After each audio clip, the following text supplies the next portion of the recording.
Bonjour à tous, je m'appelle Cassandra et je souhaite vous aider à trouver des solutions en matière d'orientation. Et oui, ne vous est-il jamais arrivé de douter de vos orientations professionnelles, de vous lever le matin sans passion et de vous sentir piégé ? #orientation professionnelle éclairée, c'est le podcast qui va vous faire partager le quotidien de personnes aux parcours différents avec des récits singuliers, passionnants et ouverts à tous. Alors tendez l'oreille, ici c'est Hope. Aujourd'hui, nous accueillons Ahmed. Actuellement en 4e année à l'INSA de Lyon, il nous raconte son parcours. Il a tout d'abord commencé par un bac scientifique, avant de faire des vœux et obtenir la MANA, mise à niveau en art appliqué à Saint-Étienne.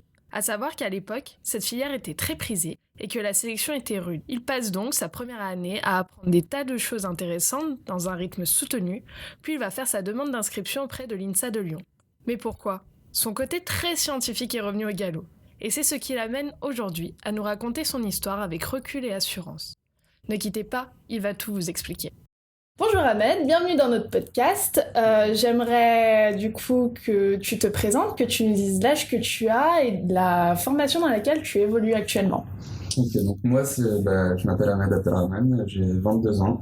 Je suis né à Limoges et après j'ai fait une MANA à Saint-Étienne et actuellement je suis en 4e année d'informatique à l'INSA de Lyon.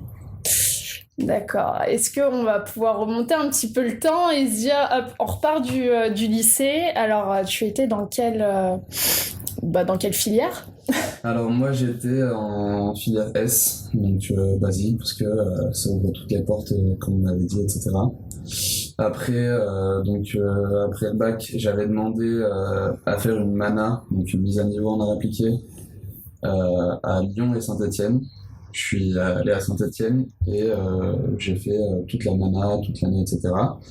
Et finalement j'ai changé d'avis. Et je me suis plus dirigé vers une école d'ingé parce que on m'a dit que j'avais le profil et que ça m'intéressait aussi. Donc j'y suis allé à l'INSA de Lyon, et du coup j'ai fait le cycle préparatoire et maintenant je suis en 4e année. D'accord. Donc tu as choisi toi particulièrement le bac S puisque ça t'ouvrait toutes les portes. Ouais. Est-ce que maintenant avec un petit peu de recul et quelques années de bouteille, Ouais. tu confirmes que ça t'a aidé, ou est-ce que finalement si t'avais eu un bac L ou un bac ES ça aurait été franchement, après ça dépend des profils, mais je pense que moi mon profil c'était surtout un profil scientifique. Ouais. Donc pour moi c'est ce qui était plus adapté. Après je dis pas que il est mieux que ES. Ouais. Donc ça dépend vraiment de chacun. C'est vraiment le profil, t'avais d'assez bonnes notes dans les matières scientifiques, voilà, ce qui a fait que tu t'es orienté. Exactement. Donc t'as eu ton bac. Oui, avec mention très bien. Ouais. Et Après t'as fait tes vœux sur donc ce qu'on appelle maintenant Parcoursup, mais qui était encore APB. C'est ça. Donc tu t'es débrouillé comment en fait pour faire ton classement, ce qui est le cas je pense bientôt en plus de plein d'élèves voir classés. Moi personnellement j'y suis allé un peu au feeling, donc même quand j'explique aux gens que j'ai mis la MANA avant les écoles d'archi, des fois on me dit mais pourquoi t'as fait ça, des trucs comme ça. Donc moi c'était surtout où est-ce que j'allais me sentir le mieux. Ouais. J'ai classé mes vœux comme ça. Je me suis demandé qu'est-ce qui me ferait le plus plaisir, etc. Et j'y suis allé, quoi. Comment t'avais entendu parler de la MANA ? Parce que c'est quand même assez spécifique. Et c'était spécifique parce que ça n'existe plus, mais on va quand même en parler un peu. Alors, je me rappelle plus forcément de la première fois dont j'ai entendu parler de la MANA, mais je sais que c'était hyper compliqué d'avoir des informations dessus. Parce que quand tu demandais au forum, on disait oui, mais que des privés, etc. Et c'était pas forcément un parcours qui était assez connu, surtout à Limoges. mais du coup c'était surtout des recherches sur internet avec des gens qui étaient un peu dans le domaine, etc. D'accord. Donc effectivement tu viens de Limoges. Donc t'es venu faire ta MANA à Saint-Étienne. Pourquoi pas à Paris ? Je voulais moi de base j'aime pas trop Paris parce que à côté des efforts qu'il faut fournir dans les cours, etc., faut aussi faire des compromis entre guillemets, donc tout ce qui est logement, transport, etc. Ouais. Donc pour me lancer dans mes études, j'ai préféré choisir une ville qui soit un peu plus moyenne, où je pourrais avoir une bonne formation, mais aussi être bien pour travailler. Ouais. Et du coup, qu'est-ce que t'as pensé de Saint-Étienne? Bah, ça Sois honnête, hein. c'est des avis perso, mais franchement, moi j'ai adoré c'était une année que j'ai vraiment adoré. C'était une de mes meilleures années d'études, de part surtout des gens qui étaient autour, etc. T'étais là, donc la classe, elle était, c'était une très bonne classe. Et du coup, ça c'est la chose qui m'a permis de survivre entre guillemets l'année, même si c'est pas forcément au bout du compte là où j'ai continué, le domaine où j'ai continué, etc. Mais avec les gens, avec aussi des projets qui étaient aussi intéressants, pardon, et tout ça, ça te donne envie de continuer, quoi. C'est sûr. Après, la ville, etc. De toute façon, ça dépend, comme je dis, ça dépend de chacun. Donc, il y a des gens qui vont aimer la ville, des gens qui vont pas aimer parce que je sais pas quoi. C'est un peu vide, etc. Moi, j'ai bien aimé, j'ai adoré. Donc, C'est vrai que c'est une bonne ville et en termes de prix, je pense que c'est imbattable. Ça, c'est Sur le prix du logement, on est quand même imbattable. Du coup, oui, cette mana, qu'est-ce qui t'a le plus plu et qu'est-ce qui t'a déplu pendant cette formation-là? Ce qui m'a le plus plu, c'est la diversité des gens. Franchement, on avait des gens qui venaient de partout, qui avaient des passés différents, des expériences différentes, des vécus différents. Et c'était vraiment hyper enrichissant. Même moi, ça m'a permis aussi de découvrir des trucs que j'avais pas forcément vus avant. En venant d'un bac S, tu fais pas forcément du dessin, tu t'intéresses pas forcément au design, à l'art, etc. Et du coup, ça c'est vraiment un truc, le point phare entre guillemets, c'est vraiment l'ouverture à des nouveaux domaines, etc. Ce qui m'a un peu déplu. Moi, avec le recul maintenant, je peux dire que c'est entre guillemets mon investissement. Parce que je pense que j'aurais pu faire mieux ou donner plus, mais j'ai pas de regrets entre guillemets. C'est surtout je me dis que c'était une bonne occasion et que j'aurais peut-être pu faire mieux, quoi. Mais franchement de toute façon, avec quelques années, on se dit toujours j'aurais pu faire comme ci, comme ça, mais en même temps, c'est l'âge et puis on évolue et c'est ça qui est bien. Du coup, cette mana, quand tu y es rentré, t'avais, j'allais dire un a priori, mais c'est pas exactement ça. C'est que à la fin de la mana, tu devais t'orienter sur un des 3 BTS, ce qui n'a pas été ton cas. Mais t'es arrivé dans cette formation dans quel but finalement? Alors moi de base, ce que je voulais, c'était faire du design d'espace. Donc c'était vraiment m'orienter dans le design, faire le BTS design d'espace et après voir ce qui découle après. Et vu que c'était un domaine que je connaissais pas du tout, j'ai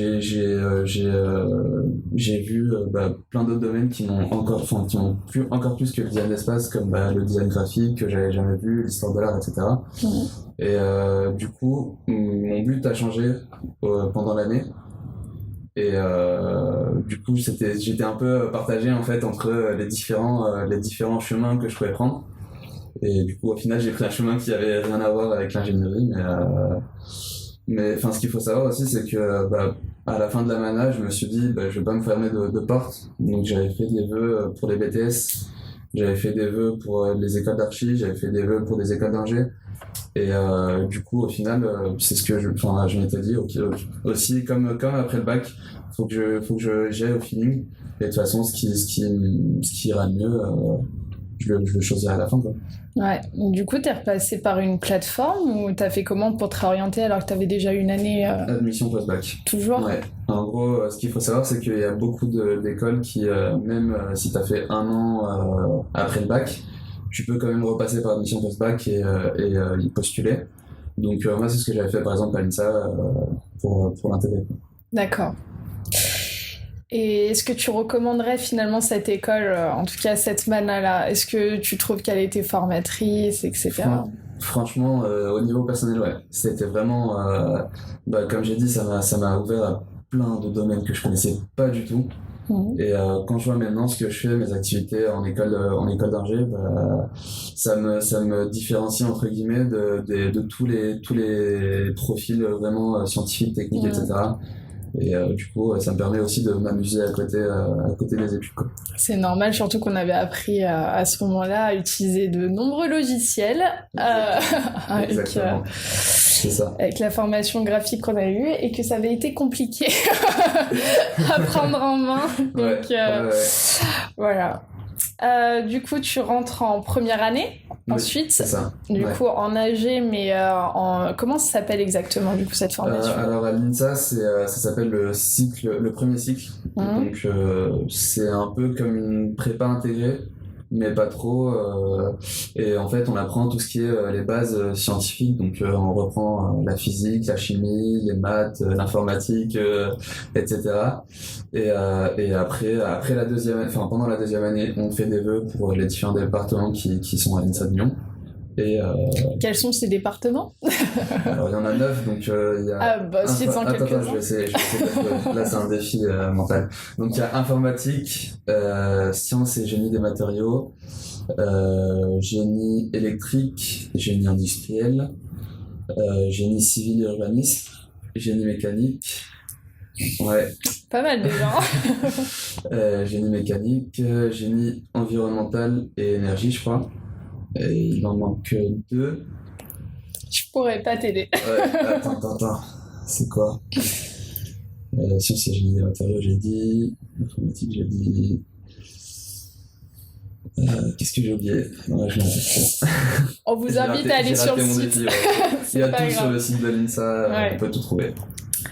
Donc toi, tu t'orientes vers l'informatique en deuxième année. Pourquoi?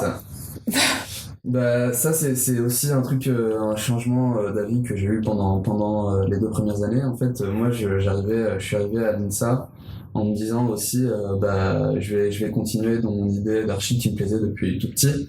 Donc ce qu'il faut savoir, c'est qu'à l'INSA ils font un double diplôme avec l'école d'archi de Lyon. Donc on en sort ingénieur architecte, donc ingénieur en génie civil et architecte. Ouais. Et en arrivant à l'INSA, je me suis dit, de toute façon, c'était mon projet depuis le début. Donc, je vais me lancer les 2 premières années. Je vais demander génie civil en premier. Et au final, première année, je rencontre un mec qui avait fait ça avant, même 5 ans avant moi, un truc comme ça. Donc, il était diplômé, il commençait déjà à travailler. Et du coup, je lui pose des questions dessus, etc. Comment ça se passe après la formation, ça se passe comment, etc. Et au fil de nos échanges, enfin, je me suis rendu compte que c'était pas forcément ce qui m'intéresserait le plus. Et que à côté aussi, parallèlement à ça, j'avais commencé l'informatique que j'avais jamais fait, donc c'était tout ce qui est algorithmie, développement, programmation, etc. Et j'en avais jamais fait de ma vie. Et j'ai vu que ça me plaisait et que j'étais bon dedans. Et au final, c'est un peu la balance qui a penché un peu plus vers l'informatique que vers l'archi. Et donc, c'est pour ça que j'ai demandé à intégrer le petit département d'informatique. D'accord. Est-ce que du coup, ta première année, c'est un peu comme la mana, on va dire un melting pot de plein de choses et ensuite on te laisse choisir? Ouais, c'est un peu ça. En gros, t'as tout ce qui est base scientifique pour tous les départements. D'accord. Donc, comme j'ai dit, maths, enfin les trucs de base, thermo, enfin plein de trucs comme ça. Et en fonction de tes affinités, même si tu sais, enfin en arrivant à l'INSA, tu sais pas forcément vers quel département tu t'orientes. Avec la progression des matières, etc., ton niveau et tout, t'as une petite affinité vers un département ou un autre. Donc c'est ce qui fait que tu choisis ton département. D'accord. Ouais. Et du coup, t'enchaînes avec la deuxième année, donc comment ça se passe, tes cours? Deuxième année, c'était beaucoup plus tranquille qu'en première année, parce que première année, c'est un peu compliqué. Déjà, c'est un autre système encore que le lycée ou la mana. Et du coup, on est arrivé en deuxième année, on a un peu la pression de faut que je réussisse pour avoir le département que je veux. Ouais. Mais ce qu'il faut savoir, c'est que les stats, enfin, je les ai pas en tête, mais c'est vraiment, il y a peut-être 10 ou 15% maximum qui n'ont pas leur premier vœu. Et en général, quand on n'est pas, quand on est en première ou deuxième année, bah, on a plusieurs départements qui nous intéressent. Donc, en général, le deuxième, bah, ça nous va aussi, ou des trucs comme ça. Mais pour la deuxième année en soi, c'était assez tranquille. J'avais déjà fait mes potes, j'aimais bien Lyon et tout, donc ça allait quoi. On bossait ensemble, j'avais fait un petit groupe, c'était cool. Ouais, donc tout se passe pour le mieux. T'avais quoi comme cours? Toujours des trucs scientifiques, donc on continue avec les maths, etc. Mais c'est un niveau un peu plus poussé. Donc on reprend les bases de la première année et on construit par-dessus, etc. Et après, il y a des matières qui sont apparues en deuxième semestre de deuxième année, donc le dernier semestre du premier cycle, qui s'appelle le projet individuel ingénieur, je crois. P2I, en gros, on appelle ça. Ouais. Et c'est ce qui vraiment te pousse à choisir un peu, à présélectionner les départements qui te plaisent. Parce qu'à chaque projet, t'as des différents départements qui sont impliqués dans le déroulement. Donc moi, j'avais choisi un projet qui avait rien à voir avec l'informatique, mais je voulais tester en fait le département qui était derrière. Et du coup, j'ai vu que ça me plaisait pas, donc ça m'a conforté dans mon choix d'informatique. Ouais, c'est pas mal de pouvoir se tester et après se dire bon bah non finalement. Ouais, c'est ça. Donc deuxième, t'avais des, je la refais. T'avais des stages, c'est ce que je me posais comme question. Première année, ouais. On a un truc à l'INSA qui s'appelle stage ouvrier. Donc c'est quoi un stage ouvrier c'est comme son nom l'indique, c'est vraiment un stage où t'es vraiment presque au plus bas de la chaîne, donc t'es technicien, tu travailles, j'ai des amis qui ont travaillé dans des usines sur des chaînes de production, par exemple automatisées, des trucs comme ça. Moi j'ai travaillé dans une boîte qui louait et qui montait des échafaudages. Donc en gros j'étais à l'entrepôt, je préparais les livraisons, etc. J'allais sur les chantiers pour monter des trucs, etc. Donc vraiment en plein dans le truc quoi. Ouais. Et ça c'est la première année. Et après les autres stages c'est plus en troisième, quatrième et cinquième année qu'il y en a. Ouais, il y a des stages, on va dire première pratique où tu vas vraiment appliquer ce que tu as appris en cours. Ouais, voilà, c'est ça. Ok. Ça marche un peu comme l'architecture en fait, finalement. En première année. La première année en fait c'est surtout pour te donner un petit aperçu de ce que les gens vivent en fait quand ils travaillent dans des trucs en relation avec l'ingénierie, parce que nous quand on va sortir on sera diplômé, on travaille pas forcément là dans ce milieu là, mais ils veulent qu'on garde en tête qu'est-ce que les autres ils vivent, comme ça on sait aussi, on fait attention à ce qu'on demande. Et je trouve que c'est un très bon principe parce que on a quand même un peu d'empathie, on va dire, et on va pas demander des trucs impossibles ou des trucs beaucoup trop compliqués. On se rend bien compte quand on a testé de la réalité du terrain. Exactement. C'est ça.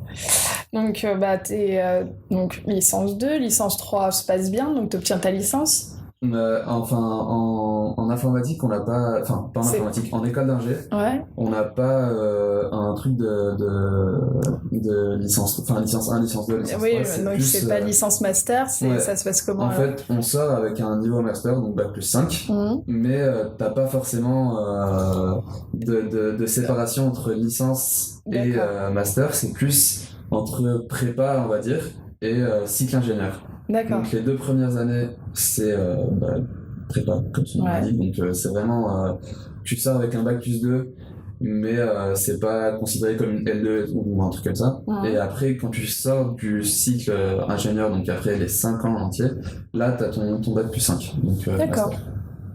Bon, j'aurais appris un truc, du coup, voilà. Donc tu finis ta deuxième année, tu rentres dans le cycle, dans le second cycle. Ouais, le second cycle Et là, du coup, on reprend en fait le problème, c'est qu'on est obligé en fait quand on arrive dans un département où on n'a pas forcément travaillé, c'est de reprendre toutes les bases parce qu'on les a pas. Donc en informatique, on a appris des nouveaux langages, des trucs théoriques, vraiment. Moi, je suis arrivé en informatique, je me suis dit ah mais c'est cool, c'est ce qu'on a fait en première et deuxième année, j'avais une bonne moyenne, c'est bon, je suis tranquille. Et en fait non, tu te rends compte qu'il y a tout un monde derrière et que tu as plein de domaines que tu n'as jamais vus. Et donc c'est là que tu apprends à connaître chaque domaine, quoi. Et on a aussi, c'est comme partout, on a des affinités avec certaines matières. Et à la fin de la troisième année, tu as un stage où là tu peux déjà te tester, voir un truc qui te plaît ou un truc que tu as envie de voir comment ça marche, de tester, etc. Et du coup, c'est déjà un premier test pour te dire ce domaine-là il me plaît ou ce domaine-là il me plaît.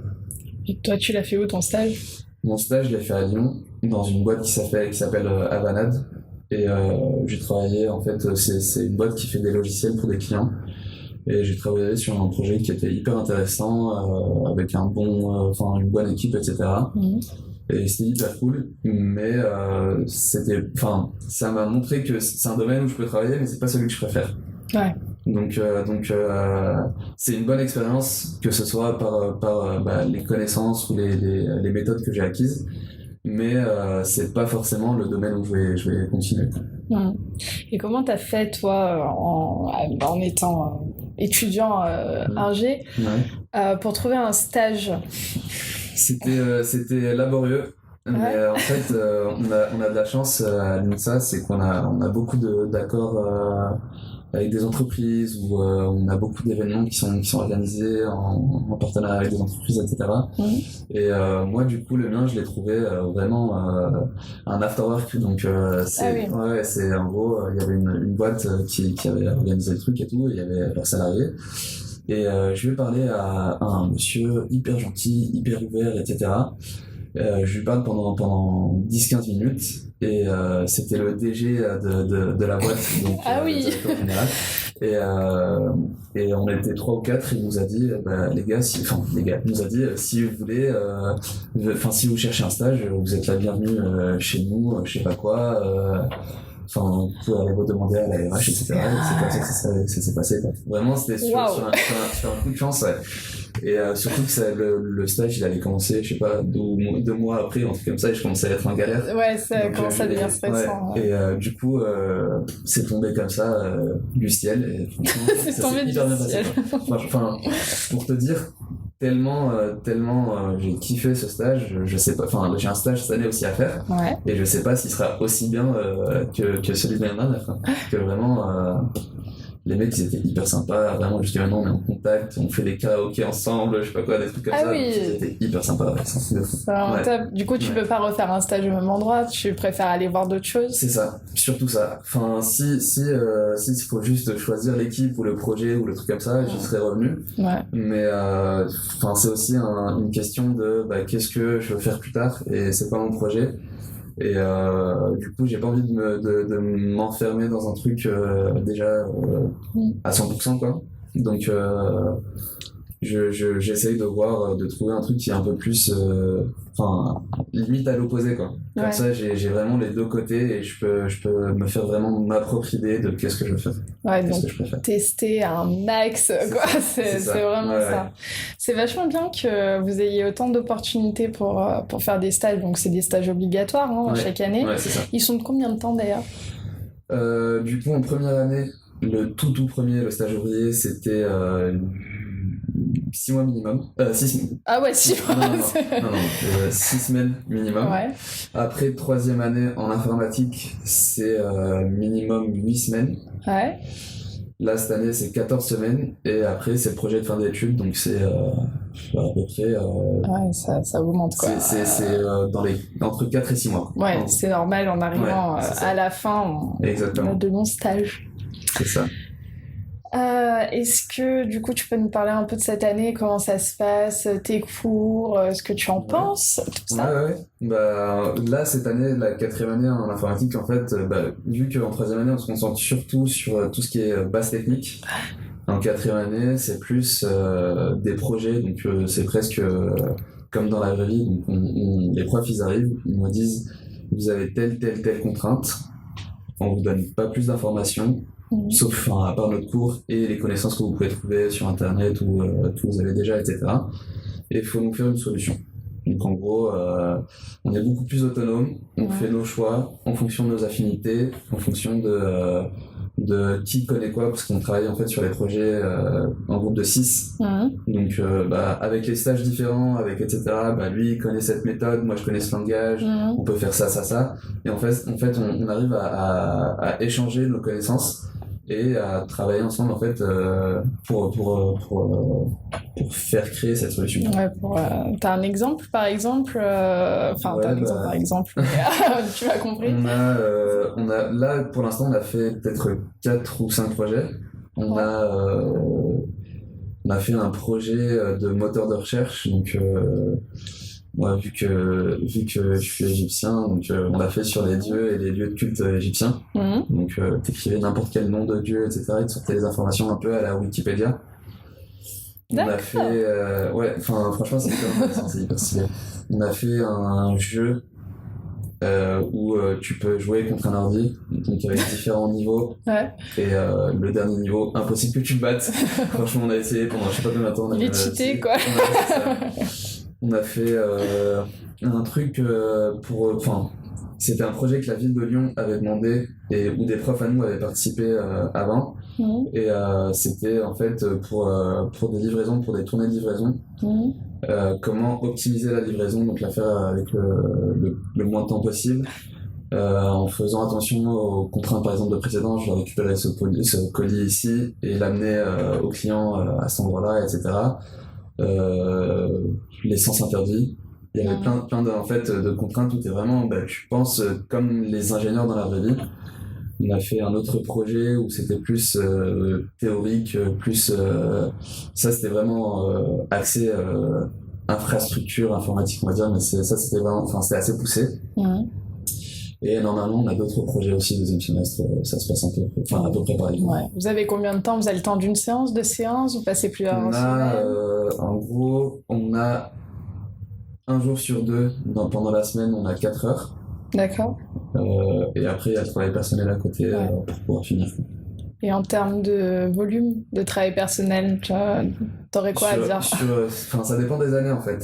Ça dépend des années, ça dépend des matières, ça dépend de plein de trucs. Mais je sais que de toute façon à l'INSA, sur les 4 années que j'ai passées à l'INSA, l'année où j'ai le plus travaillé c'est la première année.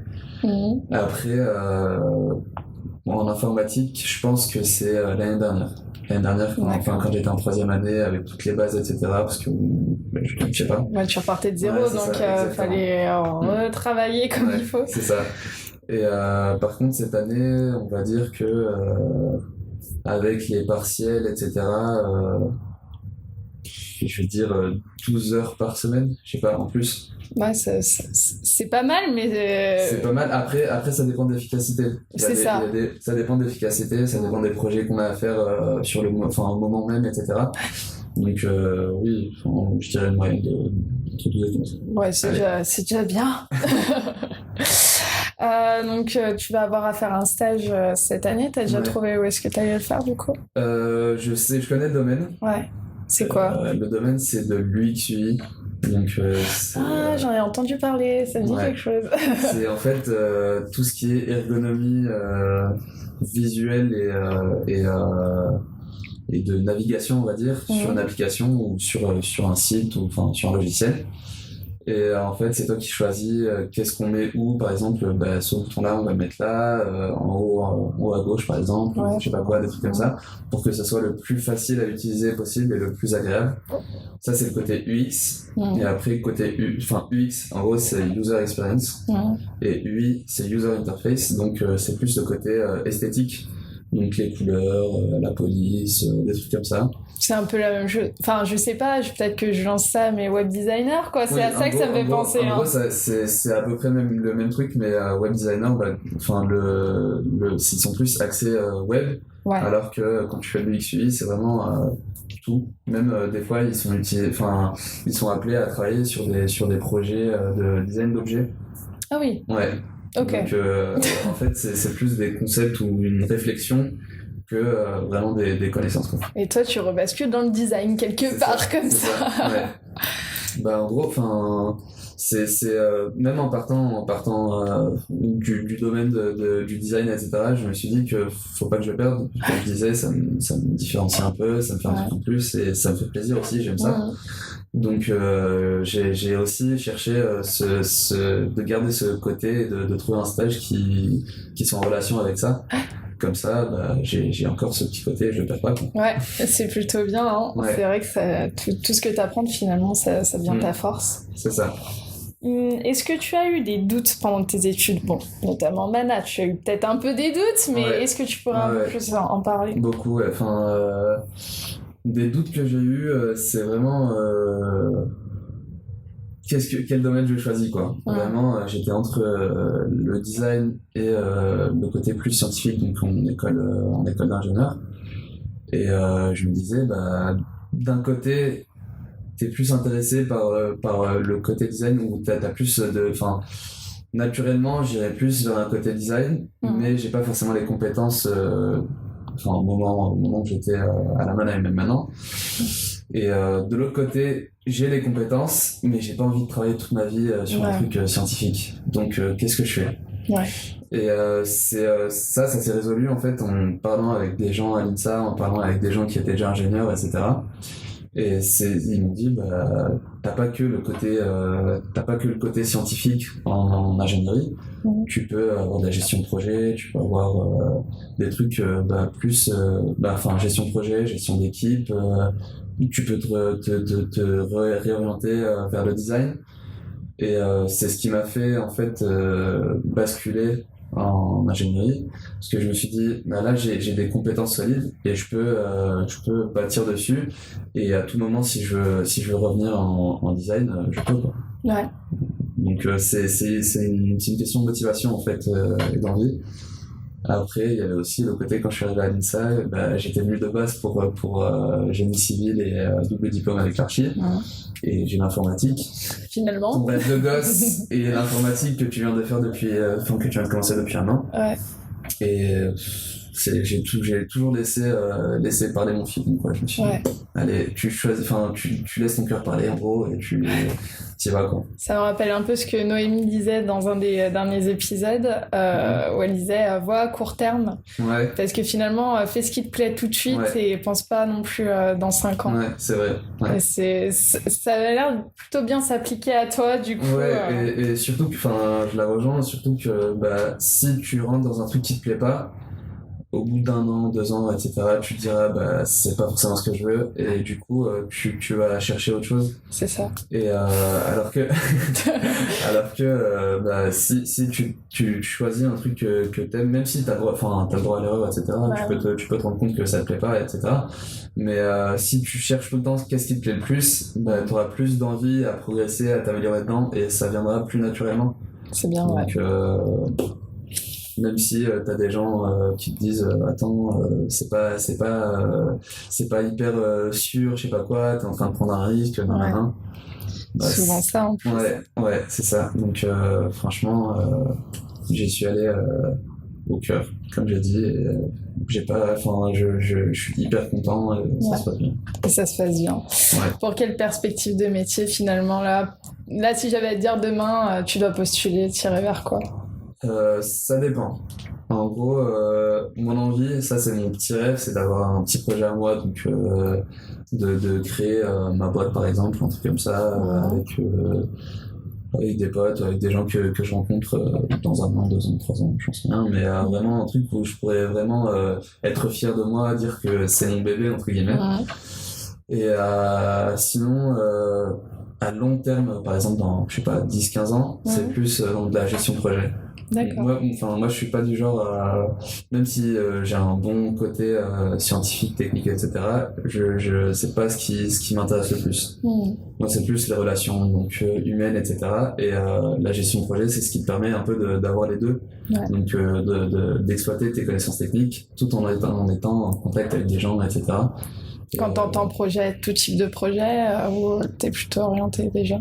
Pour l'instant, vu que je suis en informatique, ça sera plus simple de trouver en informatique, mais dans tous les cas, en fait, au bout d'un moment, si c'est vraiment ce qui t'intéresse, tu deviens plus manager qu'ingénieur. D'accord. Et c'est bon à savoir. Enfin, ça dépend toujours des profils en fait. Je sais qu'il y a des gens qui arrivent en se disant bah moi je vais être enseignant, enfin peut-être pas enseignant mais chercheur dans tout ce qui est vraiment la pointe de la technologie, par exemple l'informatique. Et ils se disent bah je vais faire ça, enfin ils se disent ok ça c'est mon but, etc. Ils continuent et ça leur plaît. Et il y a des gens qui sont un peu plus entre les deux, il y a des gens qui sont beaucoup plus managériels que informatique ou recherche, etc. Donc après tu finis par fignoler ton orientation quoi quelque part. C'est ça. Et je dis ça, enfin ça se voit sur mon parcours, mais ça se trouve en 2 jours je vais changer d'avis, je vais me dire ok je vais faire de la recherche après une discussion avec quelqu'un ou un truc comme ça, donc je me ferme pas de porte, enfin c'est pas c'est le but finalement. C'est ça, exactement. Je me découvre de jour en jour. Je comprends. Je voulais te demander un truc. Vu que toi tu venais de Limoges à la base, quand on quitte finalement le foyer familial et qu'on se retrouve valdinguer dans une autre ville, comment on fait de 1 pour trouver un logement? Comment toi tu t'es organisé du coup pour trouver un logement, pour commencer à t'occuper de toi tout seul? Parce que mine de rien, c'est un des challenges des personnes qui doivent partir finalement. Ouais. Mais surtout quand on part aussitôt, moi je suis parti, j'avais même pas 18 ans. Enfin, comme presque tout le monde en fait. Ouais, il y en a non, hein, ça dépend des gens. Mais en fait, j'arrive, déjà pour le logement, il y a mes parents qui m'ont beaucoup poussé parce que c'était la première fois que je le faisais et tout. Donc ils étaient toujours derrière moi, ils m'ont aidé. C'est presque eux qui m'ont trouvé mon studio à Saint-Etienne. Après, moi, pour tout ce qui était faire attention faut penser à acheter apprendre à faire les courses, à faire une lessive, je sais pas quoi, tout ça. Au début, j'ai vraiment galéré. Hein. Les 2-3 premiers mois, à part la cuisine parce que je suis gourmand, mais sinon tout le reste, même pour avoir les trucs pour faire la cuisine, c'était compliqué quoi. Donc ça c'est un truc, je pense que tout le monde galère dessus un peu au début hein. Je confirme, moi aussi c'était pas très facile. Et du coup après tu te dis ok, de toute façon mes parents ils étaient à 400 km de moi. Ouais, donc ils étaient loin. c'est ça donc c'est bon, prends tes responsabilités. Et en plus, c'est ce que je cherchais. En fait, il y avait des trucs qui étaient plus proches, des manettes qui étaient plus proches. Et moi, je suis plus petit de la famille et j'ai été le chouchou pendant longtemps. Et du coup, je me suis dit, vas-y, vole de tes propres ailes. C'est le moment de vraiment te montrer déjà à toi-même que t'es prêt à être indépendant et responsable, quoi. Donc même si au début j'ai galéré avec Japon mère, c'est chaud, je sais pas quoi, des trucs comme ça, mais au final ça vient avec le temps. Il faut se jeter dans le bain et puis au bout d'un moment on apprend à nager. Hein, c'est ça. Ça c'est bien vrai. Bon, ce que j'aurais aimé te poser comme dernière question, c'est est-ce que tu aurais un conseil ou quelque chose à dire du coup à nos auditeurs pour bien s'orienter finalement, ou s'ils ont envie de s'orienter dans le même domaine que toi, est-ce que tu veux leur dire? Le conseil que je donnerais, c'est même si on joue notre avenir, il faut vraiment essayer de faire retomber la pression. On a vraiment, on a droit à l'erreur. On a beaucoup de moyens de se réorienter, on a beaucoup de trucs où on peut se dire finalement j'ai voulu tester, ou je pensais être bon, ou je pensais aimer ce domaine-là et au final ça a pas marché. Donc faut rester aussi flexible dans sa tête en mode si on voit qu'il y a quelque chose qui va mieux ou qui nous plaît plus, un truc comme ça, faut pas hésiter à sauter sur une occasion qu'on trouve et changer vers un truc qui nous plaît plus, quoi. Ouais. Merci beaucoup en tout cas Ahmed de nous avoir partagé à nous tous ton expérience, et puis à bientôt. À bientôt, salut. Et bien voilà, c'est la fin de cet épisode. Un grand merci à Ahmed de nous avoir partagé son expérience et son parcours qui, j'en suis sûre, l'amèneront à faire un métier qui lui plaît. Merci à vous d'écouter Hope, en espérant que cette expérience enrichisse votre vie et vous aide à ouvrir le champ des possibles. N'hésitez pas à me suivre sur YouTube, sur Instagram et laisser des commentaires et un maximum de pouces vers le haut. À lundi pour un nouvel épisode.